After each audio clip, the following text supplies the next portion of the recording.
Hello and welcome to Old News, the programme that looks at news of today through the papers of yesterday.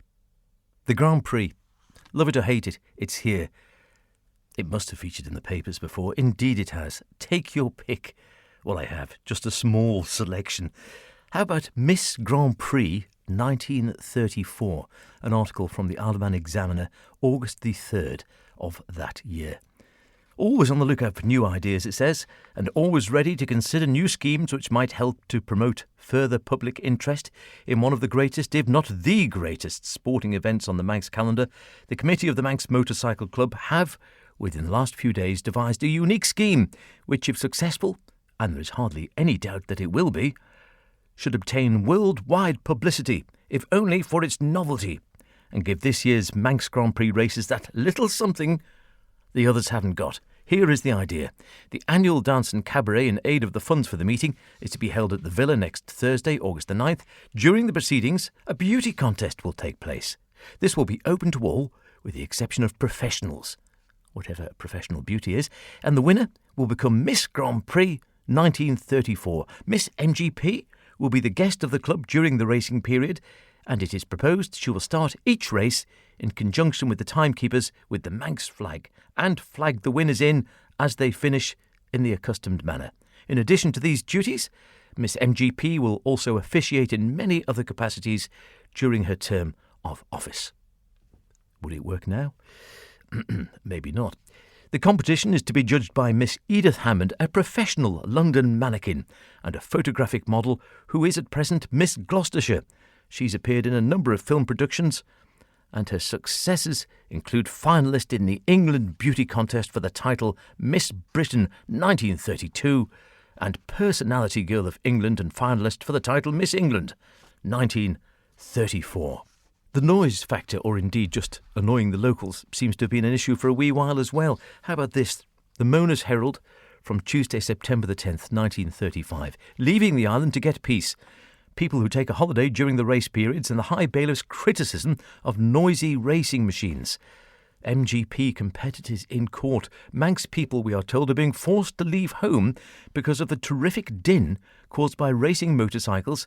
That was according to High Bailiff Lay at Douglas Police Court on Friday, when Malcolm Douglas Whitworth of Ickenham, Middlesex, and Robert John Edwards of Clan Valley in Merionshire, two competitors in the Manx Grand Prix races, were charged with not having sufficient silencers on their machines. Whitworth appeared with his arm in a sling and stated he had strained his arm. Also, his machine had blown up. He pleaded not guilty to having made excessive noise, but admitted he hadn't a proper silencer on his machine when riding up Bucks Road early on Tuesday morning. He didn't realise, he said, that he had to have one fitted on a machine which was going up to the start to take part in the practices. The High Bailiff said that excuse had been put forward many times, and though a certain amount of liberty was allowed, the men competing in the races, they had to remember that at an early hour a lot of people were in bed trying to get some sleep. Mr. Whitworth said he realised that, and he was tootling along as quietly as he could. The Ramsey Courier on Friday, February the 1st, February notes in 1952, tells us of the M.G.P. race postponement costing nearly £1,000. There's an AGM of the Manx Motorcycle Club. There was a deficit of £965 on the running of the 1951 M.G.P. This was stated at the meeting. Mr. T. Wetherill said it was because of their failure to realise the publicity value of the races that the government made such a paltry contribution towards their running. Sounds a little bit familiar again, doesn't it? A hint was thrown out by Mr. Wetherill to the June Effort Committee to promote an additional attraction in September instead of leaving it to the M.G.P. Mr. W.C. Halsall said, "We are the season extension part of the June Effort Committee." In a statement on the race finances, Mr. C.R. Ducker, Secretary and Treasurer, said that in March 1951 they had advised Tynwald that they would require £2,000 to meet the difference between expenditure and income in the 1951 races. They got £1,850.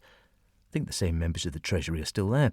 But as there was still a deficit of £342 on the 1950 races, this sum was further reduced to £1,508. If we skip to 1952, Friday, August the 29th, in the Isle of Man Examiner, the annual letter of warning and advice from Mr. G.D. Hansen, the Manx Grand Prix practice controller to M.G.P. riders, is well up to his usual standard, we are told. Dear competitor, says the letter, we're delighted to see you. We want you to have a good time, and believe it or not, we want you to take home an award. It follows, therefore, that we are most anxious you should not have a crash in practice, because even a minor tumble jeopardises your chances of success in the race. Crashes are not an inevitable part of racing. 99% of them are caused, let's face it, by sheer bad riding, and bad riding in its initial stages takes place between the ears. You don't want to fall off, and it is long odds that you won't if you will take to heart the contents of this letter. And he then outlines various things that racers should think about. You can't go quickly on wet roads or through mist without taking unnecessary risks. The rising sun will cause no end of trouble from Kirkmichael onwards in the mornings, and will be worst in the Sulby district. And certain bends safe at 80 miles an hour on the right time are impossible at 60 miles an hour off the line. If you don't know the line, you probably should ask a travelling marshal or some other experienced character. In 1958, an M.G.P. rider was fined. Mr. Woodman, Derek Woodman, a 21-year-old M.G.P. rider from Blackpool, was fined 10 shillings, 50p to you, Grandad, by the Douglas magistrates for not using L-plates whilst driving a car. He was also fined 10 shillings for not being accompanied by a licensed driver while being the holder of a provisional licence, and £1 for having inefficient brakes. He'd been seen driving a car in King Edward Road, and later found the car parked against a lamppost to prevent it rolling down an incline. The handbrake was completely ineffective. It was stated Woodman had a full licence to ride motorcycles. Just as well, you would have thought, he was in the M.G.P. And finally, another publicity idea which might not go down too well these days. From the Ramsey Courier, Friday, July the 24th, 1953, 5 M.G.P. balloons found. Of the 50 helium-filled balloons advertising the M.G.P. released from a Lancashire Aircraft Company's plane, 5 had been found by people living in Skipton, Ilkley, Harrogate and Oswaldwhistle. If that's correct. Some of the lucky finders will get free paddock seats for the races, and the finder of the balloon with the lucky number will get a free return air trip to the island provided by Lancashire Aircraft Corporation. I think we could do with the Lancashire Aircraft Corporation coming back into existence. As we thought. M.G.P. Current now. It's old news. Cheerio. You're gonna be yesterday's news.